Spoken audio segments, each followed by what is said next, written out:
Bonjour mesdames et messieurs, ici c'est Fabriel Owen, bienvenue pour une nouvelle vidéo et c'est une jolie journée ici en Londres. Yeah, I'm not going to do this entirely in French, screw that. So as I was saying, welcome back everyone, this is Fabriel Owen and it's time for a new video, and today it's actually a game discussion video on the latest game I beat a couple of days ago. Actually, I've just been very busy and other things in my mind, and it's like, oh yeah, I need to talk about this game. And it is about Ninja Gaiden Dragon Sword on the DS, of all things, right? To be honest, this is exactly what I needed at right now. For reasons I will explain later, but I had a blast playing this game, even though it's nothing too spectacular in a way, nothing bad against the game. I loved it, but to say it was something so simple compared to what I was playing before, like the RPGs and all of that, and that's why I was saying it's exactly what I needed. It's nothing mind-blowing in a way, simply because it's a Ninja Gaiden game. There's not much to say in a way about this game. But as I said, I had a grand old time playing it. Let's a bit of a background here. Like, I am a huge fan of Ninja Gaiden. I've started, actually, let me think about it.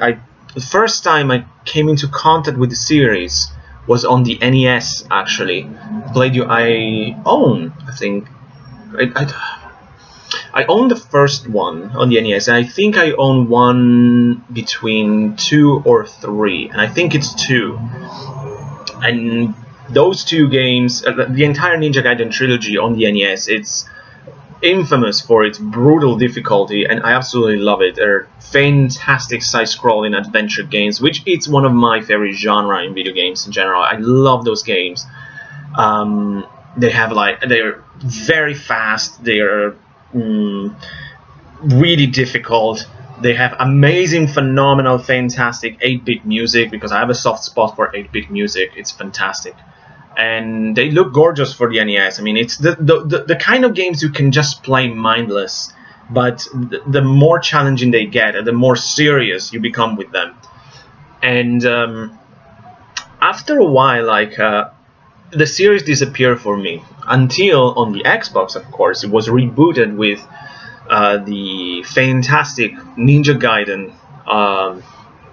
on the Microsoft console, and I absolutely loved it. It's one of my favorite games on the original Xbox. It's a phenomenal 3D action game. It's very, very challenging. I beat that, loved every second of it. And again, for a while, that was it for me with Ninja Gaiden, because I knew about Ninja Gaiden Black, which is a sort of improved edition, like director's cut or whatever you can call it. But I say, well, I already have the game. I don't need another copy of it. And most of the sequels came out. I was already living in the UK when Ninja Gaiden 2 and other games were released, so I skipped on them. But recently, this Ninja Gaiden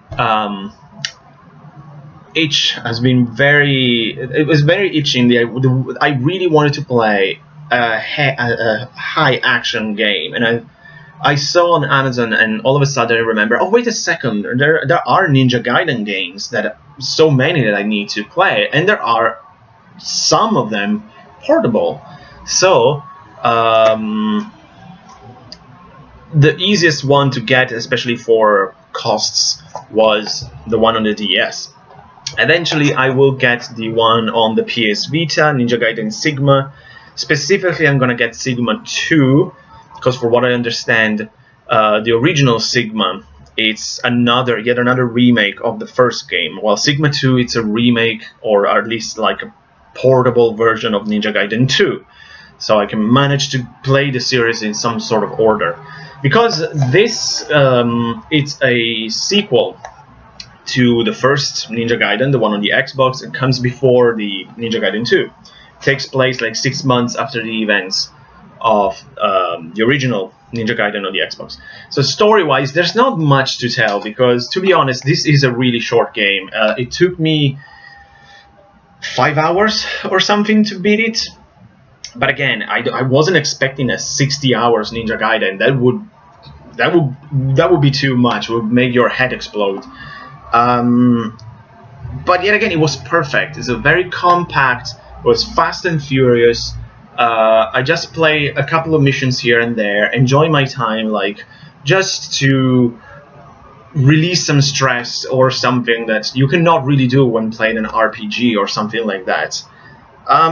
So what's the story? As I said, there's not much to tell. It's just 6 months after the events of the first game. The Dragon Ninja Village is being rebuilt, and they're trying to live in peace, but all of a sudden their mortal enemies, those spider ninjas, I think, they attack yet again, and they kidnap this training kunoichi, this ninja girl. There's also, I think, a shrine maiden or something, Momoji. So it's up to Ryu to save the day, save the damsel in distress, and also figuring out what's going on, which there's not much of an intrigue, of course, and like once again save the world from the threat of the fiends. So that's the story. It's very, very basic, but again, it's a Ninja Gaiden game. I wasn't expecting something like a Xenoblade or whatever. But it's really worth mentioning the gameplay of this game, actually, because I really didn't expect it. It was completely out of the blue for me and caught me by surprise. And at first I was really like, really, is this necessary? And the fact is, this game, and it's entirely based on the functions of the DS, meaning you have to, well, this is the new 3DS, but it's the same. So you have to keep your DS like this, like a comic book or a book, which is really cool in a way, actually. So say, okay, then with the style, you have to move the stylus in order to either move Ryu, like to point and just move the stylus on the screen so Ryu will run, or move it very fast, like you're drawing or something, to make Ryu attack. And it's a bit awkward the first 5 minutes or something, but by the end of the game I was so used to it that it felt almost natural. Almost also another thing, on just a couple, thank God, of occasions, you actually have to use the microphone on the DS because there is a character who's sleeping, so the only way to wake him up is by make noise on the microphone. I think it was enough for me to just whistling or something. I would just make some very faint noises and it worked. But it's just two occasions that you need to use the microphone, because at first I started playing the game on my new 3DS, and I don't think, or at least I don't know if this thing has a microphone, so I couldn't wake this guy up, so I have to move to my old small DS. So, but again, at first I was like, really? This is really gimmicky. But I really enjoyed it. It worked well. And again, since the game is so short, it wasn't really, it didn't feel like it was dragged. It was like, oh, these stupid gimmicks again, or like it was, or that the gameplay, because of the gimmicks was bad. It actually was kind of fluid. It works. It worked for the game. It didn't bother me at all. And by the end of the game, I was really good. That is kind of also a couple of issues, really, not really minor stuff, but they're not big issues. And one is, first and foremost, the difficulty, because as we all know, the Ninja Gaiden series is renowned for its difficulty. They're a very challenging game, or at least they're supposed to be. Well, Dragon's Sword, I found it very easy, actually. Obviously, I played on normal. I didn't play on super hard, pure evil Master Ninja, because who cares about that? Because I remember, because I played Ninja Gaiden on the Xbox on normal, and that game is really challenging. And I'm not saying I've died sometimes, not every minute, but I found especially boss battles pretty easy, with the exception of the final couple of boss battles. They were a bit more challenging, but nothing too extreme. But I've died here and there. I mean, and there are no cheap deaths, even though the enemies can be quite cheap. They just gang on you, attack you from all directions, so you just need to be a bit careful. And I have to say, speaking of controls, the game has a really fun dodge mechanics. You can press any button, and Ryu will just put on a sort of like defensive position and just tap with the stylus on the screen. Ryu will just roll everywhere. You can dodge everything like that. It's very, very fun. In a way, it reminded me like how cool and useful was dodging in Ys 7, for example, on the PSP, which is different controls, of course, but the idea of like the dodge mechanic is extremely useful. It's here as well, and it's very convenient, easy to do. So, and another issue that I have, kind of connected with the overall, let's say, lack of difficulty, because I'm sure at the highest difficulty this will be very, very challenging, but it's the fact, as I said, like,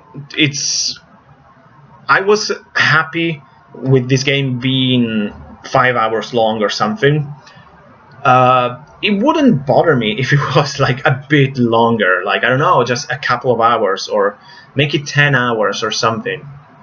I don't know, maybe 10 hours is excessive for Ninja Gaiden. But again, I remember the one on the Xbox being much longer than 5 hours. It took me months to beat that game, including the difficulty, of course. But for the most part, I mean, the levels are really, really, really short and straightforward. You just explore these levels, unlock a couple of doors, fight a boss, and that's it. The time was between 15 to 20 minutes to beat a level, which is a bit shorter. Usually just one screen and that's it. On maybe a couple of occasions there were more than one screen, but still, it's again, I think it was a bit too short on that sense. But as I said, in the grand scheme of things, it worked, because again, considering the gameplay and all of that, maybe being too long would have been a bit too much. I don't know, I'm not sure. But again, I wouldn't mind it being a bit longer, even like 10 hours. Why not? It's not extreme. But let's think. Let me think. Graphics. It looked good on the DS. Obviously, it's not the pinnacle of graphics. It's not a PS4 game, which made me think, why don't we have a Ninja Gaiden 4 on the PS4? That would be amazing if done. If it's done as it should be. But it looks gorgeous on the DS. Especially, I really like the cutscene, because they have this sort of self-shaded graphics. They kind of look very much like comic books and stuff like that. I liked it. Well, gameplay is like 3D, and it works. It looks good on the DS. I mean, not much to say, because like it's a DS game. I'm not going to be blown away. Music, I remember, being pretty good. Nothing spectacular again. I mean, it seems like the entire MO for this game is being pretty good, but nothing special. But as I said, like, it's a Ninja Gaiden game on the DS. I wasn't expecting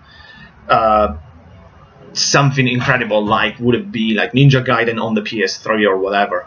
Although I'm really looking forward for the one on the PS Vita. I really want to play Sigma 2, because that looks amazing actually. But overall, as I said, as I said before, this was exactly what I needed at the moment. After playing RPGs one after the other, because I played Tales before that. What was it? I don't even remember what I played. Well, never mind. Played Tales, I played something else, and I really was in the mood for something. I was just looking if I sparkled by inspiration, but no. I was really looking forward to something high action, and I said, nothing is more high action than Ninja Gaiden. And I wasn't disappointed, as I say, because of the timing. I probably like it even more than I would have if I played it randomly. but it's a really fun action game. It takes advantage of the function of the DS, which is pretty fun actually. And again, the story is nothing special, but that's not why you play a Ninja Gaiden game. You play for the action. Yes, a lot of fun, and really enjoy my time. So I highly recommend Ninja Gaiden Dragon Sword if you're curious about maybe not so popular game on the DS. I don't want to say it's a hidden gem or anything like that, because it's the Ninja Gaiden franchise is pretty big, but I never heard anyone talk about this. So yeah, but a lot of fun and a lot of action, fast and furious action, which, as I said, now I'm playing another RPG, and I was playing Tales before this, so I needed something where I didn't need to think. I just wanted to slice enemies or do something other than just reading text after text.